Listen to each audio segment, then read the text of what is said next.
To someone who's new to soldering, it might not make sense, but you always want to use your dominant hand to hold your pick or your tweezers and use your non-dominant hand to hold your torch. So if you're right-handed, you need to get used to holding your torch with your left hand. For example, let me show you all. I'll go ahead and solder these two little jump rings together. So you notice I've got my flux here, and with your dominant hand you're a little bit more steady, so you can operate your pick or your tweezers a little bit easier. So you get used to running your torch with your non-dominant hand, or your left hand if you're right-handed. That way you can put the solder in place, and if you want to, you can move it around.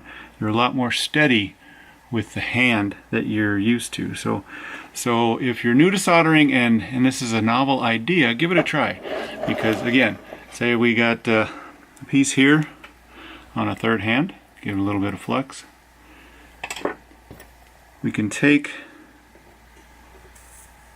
and control our hand a little bit more because we're used to it. And again, I always support my hand on my bench pin. You'll see whenever I'm soldering or whenever I'm doing anything, my hand is always on my bench pin. So it just keeps me from shaking around a little bit. And then you can control it a little bit more and then just kind of move your torch around.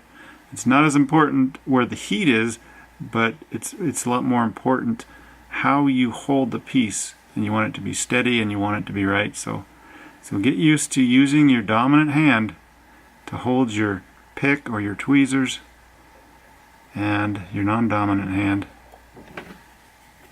to hold your torch.